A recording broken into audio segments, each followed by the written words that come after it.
Shalom Bapak Ibu Saudara-saudari yang dikasihi oleh Tuhan Yesus.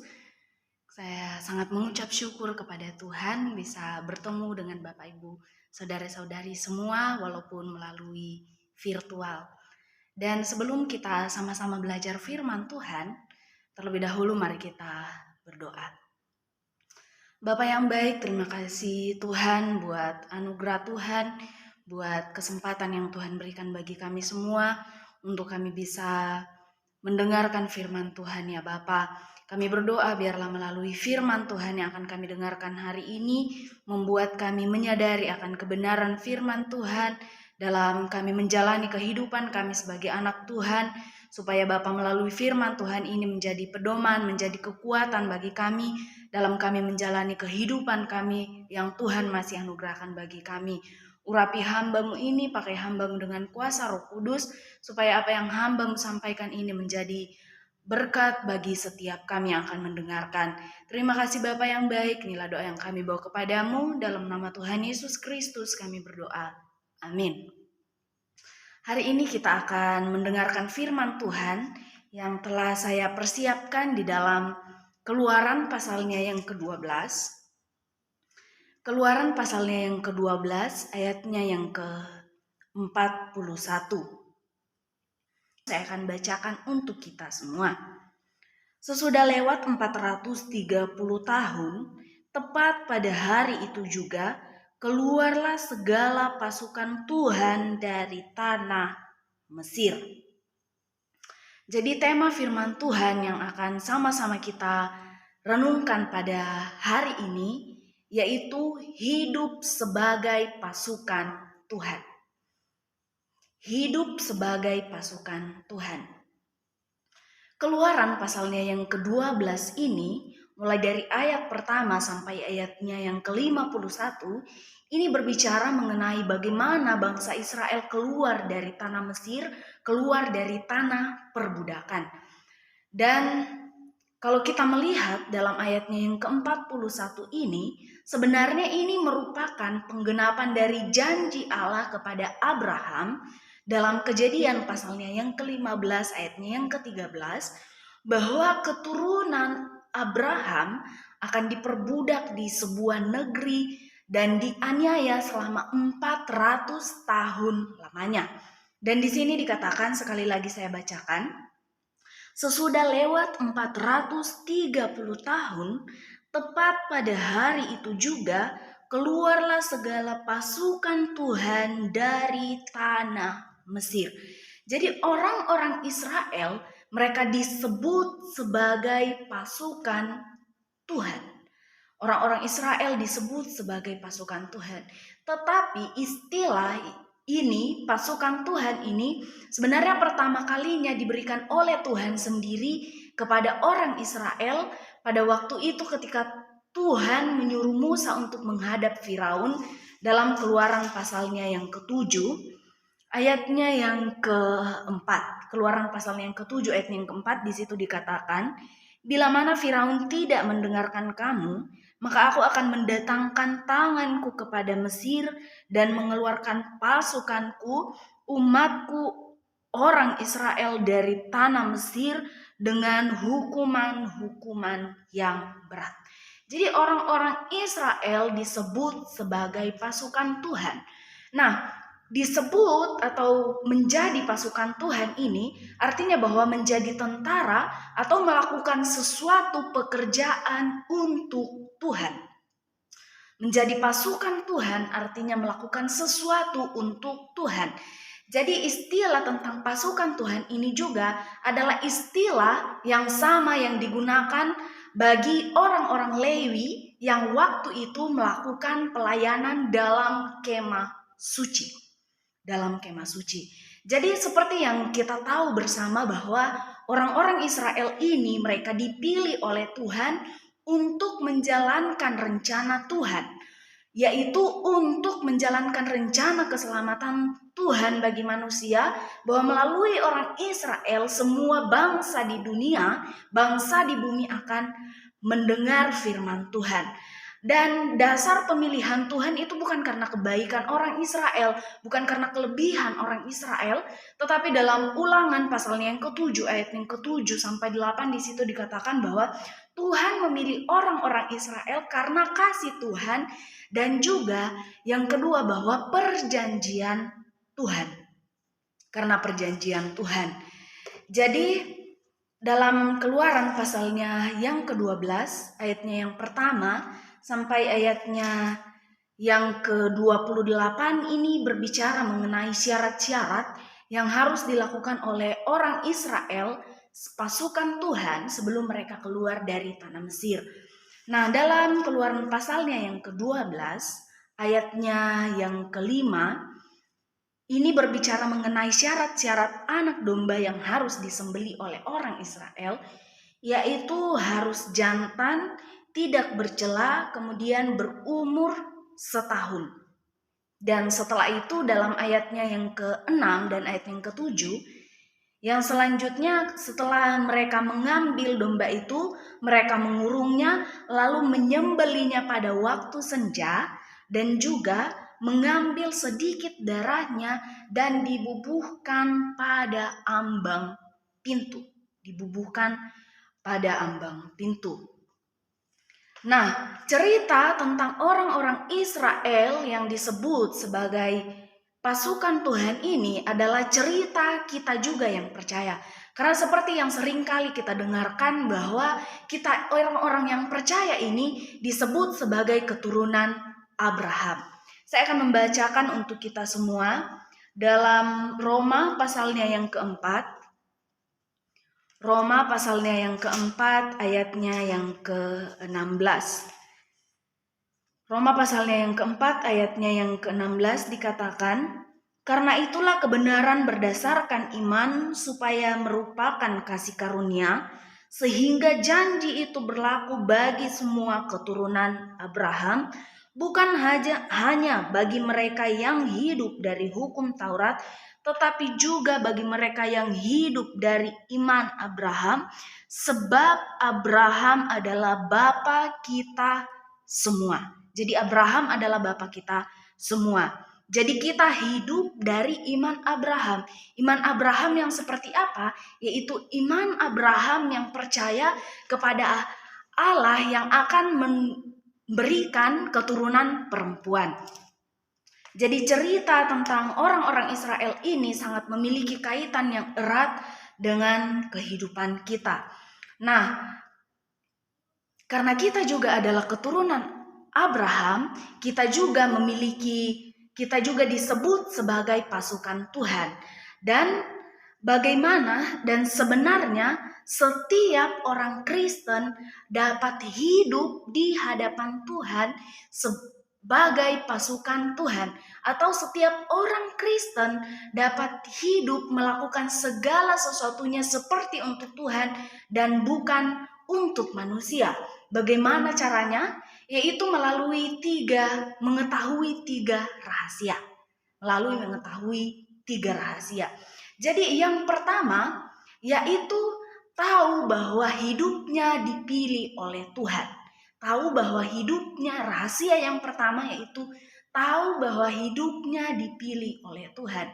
Memiliki hidup yang dipilih oleh Tuhan, seperti yang tadi dalam Ulangan pasal 7 ayat 7, bahwa bukan kita dipilih bukan karena kekuatan sendiri, bukan karena kemampuan sendiri, tetapi Tuhan memilih kita karena kasih Tuhan. Karena kasih Tuhan, dan melalui itu janji Tuhan, yaitu Tuhan mau melalui kita orang yang dipilihnya memberitakan Injil bagi orang-orang yang belum percaya, memberitakan berita tentang keselamatan bagi orang-orang yang belum percaya. Kemudian rahasia yang kedua untuk bisa hidup di hadapan Tuhan itu tahu bahwa telah ditebus oleh anak domba Paskah. Nah, dalam Keluaran pasalnya yang ke-12 ayatnya yang kelima ini menjelaskan mengenai syarat-syarat yang harus dipenuhi untuk domba ini disembelih. Yang pertama yaitu harus jantan, kemudian tidak bercela, dan juga berumur setahun. Dan kalau kita melihat bahwa sebenarnya perayaan tentang Paskah, anak domba Paskah ini sebenarnya adalah bayangan atau gambaran dari Yesus Kristus sendiri. Seperti dalam Yohanes pasalnya yang pertama ayatnya yang ke-29. Yohanes pasalnya yang pertama ayatnya yang ke-29 dikatakan, pada keesokan harinya Yohanes melihat Yesus datang kepadanya dan ia berkata, "Lihatlah anak domba Allah yang menghapus dosa dunia." Jadi di sini Yesus disebut Yohanes menyebutkan Yesus bahwa dia adalah anak domba Allah yang menghapuskan dosa dunia. Kemudian dalam 1 Korintus pasalnya yang kelima, ayatnya yang ke-7, 1 Korintus pasalnya yang kelima ayat yang ke-7 dikatakan, "Buanglah ragi yang lama itu, supaya kamu menjadi adonan yang baru, sebab kamu memang tidak beragi. Sebab anak domba Paskah kita juga telah disembeli, yaitu Kristus." Jadi jelas bahwa anak domba dalam Keluaran pasalnya yang ke-12 ini adalah gambaran dari Yesus Kristus, bahwa Yesus adalah korban Paskah kita yang telah disembeli. Jadi ketika seseorang benar-benar menyadari bahwa hidupnya telah ditebus oleh anak domba Paskah, telah ditebus oleh Yesus Kristus, maka dia akan hidup sebagai pasukan Tuhan. Maka dia akan berusaha untuk hidup melakukan segala sesuatunya untuk Tuhan. Nah, sama seperti ketika seseorang semakin bertumbuh dewasa, seorang anak semakin bertumbuh dewasa, dan semakin ia mengenal kasih orang tuanya, maka semakin ia mau berusaha untuk menyenangkan hati orang tuanya. Begitupun juga dengan orang yang betul-betul menyadari bahwa hidupnya telah ditebus dengan anak domba Paskah, yaitu Yesus Kristus sendiri, akan berusaha untuk melakukan segala sesuatunya untuk Tuhan. Akan berusaha untuk hidup sebagai pasukan Tuhan. Kenapa? Karena dia tahu bahwa tanpa kasih karunia Tuhan, tanpa penebusan Yesus Kristus, maka saya tidak dapat melakukan apa-apa. Saya tidak dapat diselamatkan. Kemudian rahasia yang ketiga, yaitu dimeteraikan dengan darah anak domba. Jadi dalam ayatnya yang ke-6 sampai ayat yang ke-17 dikatakan, "Kamu harus mengurungnya sampai hari yang ke-14 bulan ini, lalu seluruh jemaah Israel yang berkumpul harus menyembelih pada waktu senja. Kemudian dari darahnya harus diambil sedikit dan dibubuhkan pada kedua tiang pintu dan pada ambang atas pada rumah-rumah di mana orang memakannya." Ayat 13, "Dan darah itu menjadi tanda bagimu pada rumah-rumah di mana kamu tinggal. Apabila aku melihat darah itu, maka aku akan lewat daripada kamu. Jadi tidak akan ada tulah kemusnahan di tengah-tengah kamu apabila aku menghukum tanah Mesir." Jadi darah anak domba ini menjadi tanda pada rumah-rumah orang Israel, bahwa dalam rumah orang Israel ini ada kematian, sehingga ketika Tuhan lewat, maka dia akan melewati rumah yang ada tanda darahnya. Dan dalam 1 Petrus pasalnya yang pertama ayatnya yang kedua, 1 Petrus pasal yang pertama ayat yang kedua dikatakan, yaitu orang-orang yang dipilih sesuai dengan rencana Allah Bapa kita dan yang dikuduskan oleh Roh, supaya taat kepada Yesus Kristus dan menerima percikan darahnya. Kiranya kasih, karunia dan damai sejahtera makin melimpah atas kamu. Jadi ketika kita percaya kepada Yesus Kristus, itu sama seperti darah Yesus itu dipercikan di dalam hati kita, sehingga kita bebas dari penghukuman yang kekal. Dalam Roma pasalnya yang ke-8 ayatnya yang pertama dikatakan, "Demikianlah sekarang tidak ada penghukuman bagi mereka yang ada di dalam Kristus Yesus." Jadi tidak ada penghukuman bagi orang yang ada di dalam Kristus Yesus. Kenapa? Karena Tuhan Yesus sudah menggantikan kita, sudah menyelesaikan segala masalah dosa kita, sudah membenarkan kita. Bukan berarti bahwa karena saya sudah ditebus oleh Tuhan Yesus, saya bebas dari penghukuman, saya boleh melakukan apa saja, saya boleh hidup semau saya. Ini adalah pengakuan yang salah. Mungkin kita tidak mengakui bahwa saya bisa hidup seenaknya. Hal ini tidak langsung keluar dari mulut kita, tetapi bagaimana dengan kehidupan praktis kita? Apakah betul-betul kita hidup sebagai orang yang percaya kepada Tuhan Yesus, yang menjadikan Dia sebagai Tuhan dan Juru Selamat kita, Dia yang menyelamatkan kita, kemudian kita harus mentaati perintahnya. Jadi ketika kita masih melakukan hal seperti ini, perlu dipertanyakan bahwa apakah betul kita mengasihi Yesus. Karena ketika kita mengasihi Yesus, ketika kita benar-benar menyadari kasih Yesus, maka kita akan melakukan segala sesuatunya sebagai tanda ungkapan syukur kita kepada Tuhan. Kemudian yang rahasia yang keempat untuk bisa hidup sebagai pasukan Tuhan, yaitu percaya bahwa Allah akan menggenapi janjinya. Percaya bahwa Allah akan menggenapi janjinya. Jadi kita bisa melihat dalam Keluaran pasalnya yang ke-9 mengenai tulah yang ke-7, yaitu hujan es. Nah, sebelum Tuhan memberikan tulah itu, terlebih dahulu Tuhan memberikan peringatan, memberikan perjanjian bahwa Tuhan akan menurunkan hujan es. Dan hendaklah setiap orang, mereka membawa ternaknya, kemudian hamba-hambanya dari ladang membawa pulang ke rumah. Dan ada orang-orang yang tidak percaya dengan hal itu. Sehingga mereka yang tidak percaya akan firman Tuhan ini, semua ternak dan domba-dombanya itu mati. Jadi dalam Alkitab ada banyak perjanjian Tuhan dalam kehidupan kita. Seperti yang dikatakan di awal bahwa Keluaran pasal yang ke-12 ayat 41 ini adalah penggenapan janji Tuhan kepada Abraham. Jadi ketika Tuhan berjanji, pasti Dia melakukan janjinya. Ada banyak janji Tuhan dalam Alkitab, tetapi ketika kita hanya berfokus kepada janji yang berkaitan dengan kehidupan jasmani kita, maka hal itu akan mengaburkan pandangan kita untuk melihat berkat rohani yang sesungguhnya. Dan berkat rohani yang sesungguhnya yang terbesar sebenarnya adalah masalah keselamatan. Dan keselamatan ini akan digenapi ketika Yesus datang kembali yang kedua.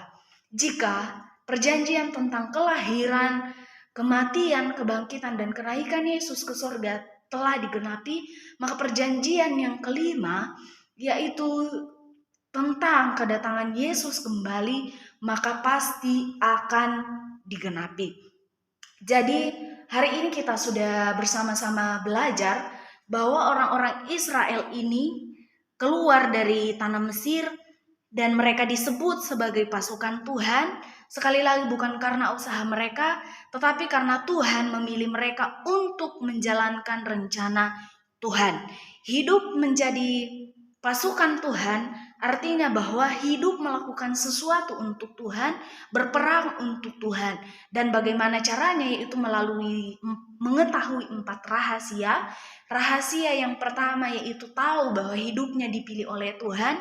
Rahasia yang kedua yaitu tahu bahwa hidupnya telah ditebus dengan domba Paskah. Kemudian rahasia yang ketiga, tahu bahwa ia telah dimeteraikan dengan darah domba Paskah sehingga tidak ada lagi penghukuman. Kemudian yang keempat, tahu dan percaya bahwa janji Tuhan akan digenapi. Janji Tuhan pasti digenapi. Jadi itu firman Tuhan yang sama-sama kita renungkan pada hari ini, yang sama-sama kita dengarkan pada hari ini. Kiranya Roh Kudus yang terus menolong kita untuk mengerti firman Tuhan. Mari kita berdoa. Bapa, terima kasih kami sudah bersama-sama mendengarkan firman Tuhan. Biarlah melalui firman Tuhan ini kami diingatkan ya Bapa, bahwa kami sebenarnya sebagai orang Kristen dapat hidup sebagai pasukan Tuhan, hidup melakukan sesuatu untuk Tuhan. Tetapi Bapa, untuk kami bisa hidup sebagai pasukan Tuhan, terlebih dahulu kami harus tahu bahwa kami adalah pilihan Tuhan, kami telah ditebus dengan darah yang mahal. Karena Bapa, sebenarnya kami adalah orang-orang berdosa yang layak untuk masuk ke dalam neraka, tetapi melalui kasih-Mu yang besar, maka Tuhan terlebih dahulu datang mencari kami dan memberikan kasih karunia, sehingga ketika kami percaya maka kami akan diselamatkan. Terima kasih Bapa yang baik, kiranya Roh Kudus yang terus memeteraikan firman Tuhan ini dalam hati kami, untuk terus kami ingat, dan melalui itu Tuhan kami semakin berusaha untuk menyenangkan hati Tuhan. Terima kasih Bapa yang baik, inilah doa kami bawa kepadamu. Dalam nama Tuhan Yesus Kristus kami berdoa. Amin.